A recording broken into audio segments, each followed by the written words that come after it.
Assalamualaikum warahmatullahi wabarakatuh. Selamat pagi Bapak Ibu yang saya hormati. Perkenankan saya Bambang Heru Sarjo menyampaikan program kerja dengan judul FOPADIS Fakultas IPB periode 2025.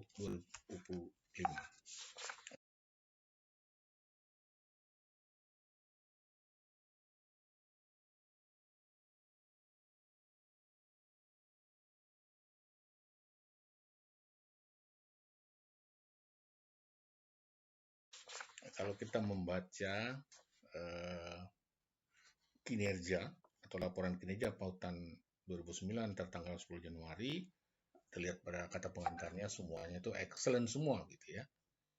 Ada yang sampai 100 finansial, semuanya looks good.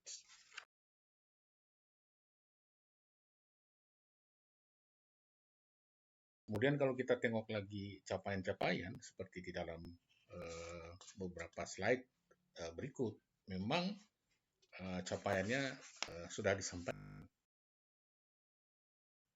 Hanya saja kemudian pertanyaannya banyak yang tidak bisa diungkap, sehingga banyak timbul pertanyaan-pertanyaan tentang sudah seberapa jauh sebetulnya Fakultas Kehutanan IPB itu melaksanakan tugas, kemudian kemampuannya, ability dan sebagainya. Contoh saja beberapa, saya ambil contoh misalnya pendidikan. Kita tidak sampai hari ini tidak ya, dari seluruh departemen yang ada, mulai dari 2015 sampai dengan berapa itu mahasiswa program S1-nya. Bagaimana pergerakan dari tahun ke tahunnya, bagaimana program masternya, bagaimana program doktornya. Ditambah lagi dengan program studi untuk seluruh departemen misalnya. Berapa program sarjana, program studi yang ada di S1 misalnya, di S2 maupun S3, bagaimana pola itu.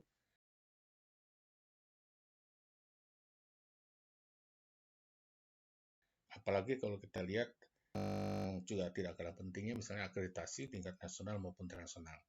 Sehingga dari situ kita bisa tahu apakah akreditasi yang diterima itu memang betul-betul telah berjalan sesuai punya atau jangan-jangan berakhir tanpa kejelasan gitu ya. Akreditasinya ada tapi follow up-nya tidak ada. Penelitian seperti itu juga begitu. Pengabdian masyarakat dan banyak hal, pengembangan inovasi bisnis, kemudian sumber daya manusia begitu ya, dan kemudian sarana prasarana, informasi. Kita sudah menyatakan kampus biodiversitas, tetapi hari ini kita tidak tahu seperti apa nasib kampus biodiversitas itu. Apakah itu memang telah memberikan sesuatu yang baru yang berbau biodiversity terhadap fakultas, kita juga tidak tahu. Begitu juga dengan kemahasiswaan dan alumni gitu ya.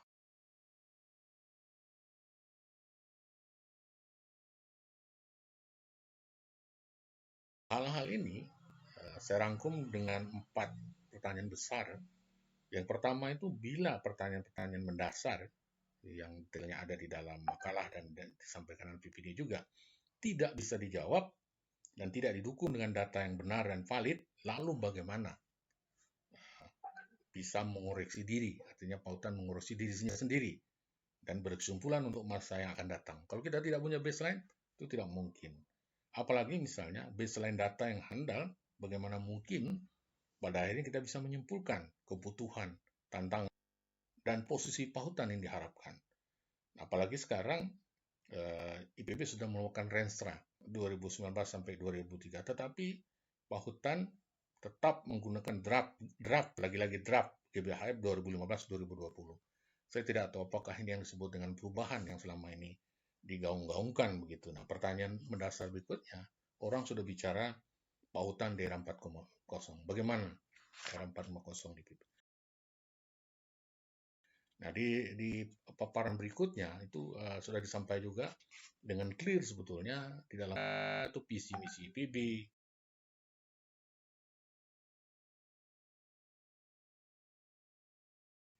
kemudian maksud dan tujuan segala macam itu sudah sangat clear. Bahkan tema tahapannya pun ada. Kenapa kita tidak Fakultas Kehutanan menginduk Renstra yang ada gitu ya? Sebetulnya sudah bisa disusun misalnya pada periode 2019 atau 2020 yang lalu.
Bahkan bisa juga nanti pada akhirnya menggunakan acuan di Universal Impact Ranking 2020, di mana IPB menduduki peringkat 77. Lalu pertanyaan akan kemudian mau kemana ini arah pengembangan dan pertumbuhan Fakultas Kehutanan IPB? Wajar bila banyak yang bertanya, Fakultas IPB itu mau kemana? Mau dibawa kemana? Kemudian ada lagi berikutnya, dan apakah perubahan menjadi Fakultas Kehutanan dan Lingkungan itu akan merubah nasib Fakultas IPB bila aksi yang dilakukan atau kegiatan hanya bersifat rutinitas dan normatif belaka, tanpa ada sesuatu surprise misalnya yang berarti. Lalu bagaimana realisasinya? Nah, ditambah lagi dengan pautan sudah untuk merubah diri menjadi Fakultas Kehutanan dan Lingkungan, tapi dengan sebutannya pautan.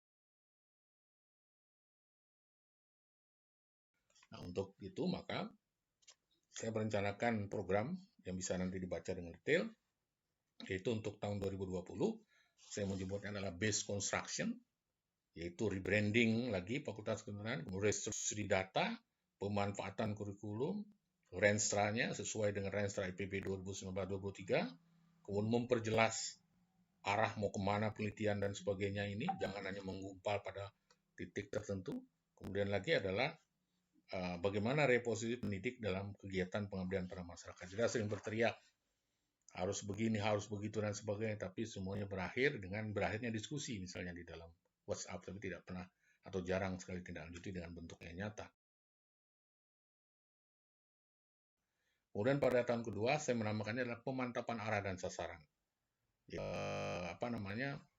Harus dipastikan tentang baseline data informasi secara tepat. Dari situ baru kita kemudian melangkah. Ada suasana kondusif dalam aplikasi IT, kemudian memastikan SDM sesuai kompetensi dan tepat sasaran. Ya, tidak ada lagi kemudian yang diterima untuk bidang X, tapi tahu-tahu sebetulnya dia sudah di-booking untuk bidang Y. Kita harapkan seperti itu tidak ada. Kemudian riset mengarah pada upaya pengentasan masalah sosial, ekonomi, dan sains. Kemudian berikutnya lagi adalah yang kedua, saya sebut dengan penegasan arah dan sasaran, yaitu menuju kemandirian, terciptanya komunikasi positif dengan masyarakat pengguna, reevaluasi terhadap branding, mungkin sudah tahun yang ketiga, dan kita persiapan menuju pautan 4.0. Kemudian tahun 2023, saya sebut dengan temanya itu adalah eksistensi diri, yaitu tercipta komunikasi yang positif dengan pihak dalam dan luar negeri dalam membangun pautan 4.0, peningkatan upaya kerjasama dalam rangka penelitian pengabdian masyarakat. Kemudian kita harapkan juga pada periode itu paling tidak sudah beberapa produk yang milik pautan sebelumnya sudah ada, itu memiliki nilai dalam kehidupan masyarakat. Kita akan sangat bangga kalau produk-produk itu digunakan dan itu menggunakan branding misalnya Fakultas Kehutanan IPB.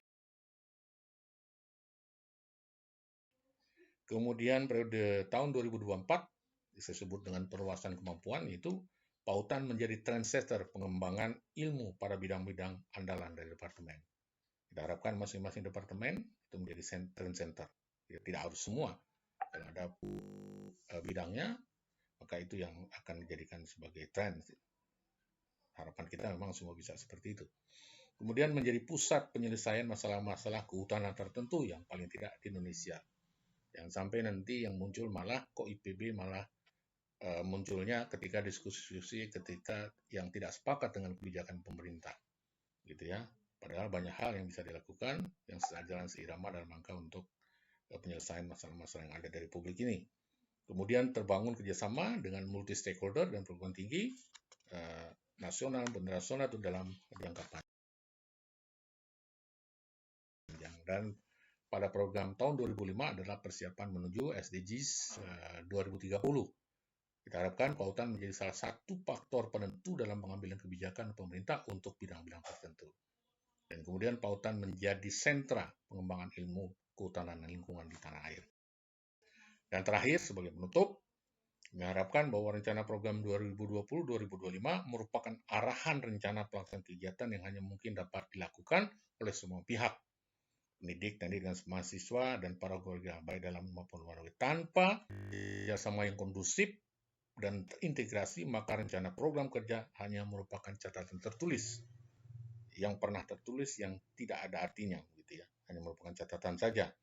Pautan dan seluruh sivitas akademikanya harus bekerja sama menyongsong masa depan yang lebih baik dengan kerja keras dan kebersamaan. Demikian saja yang dapat saya sampaikan. Terima kasih. Assalamualaikum warahmatullahi wabarakatuh.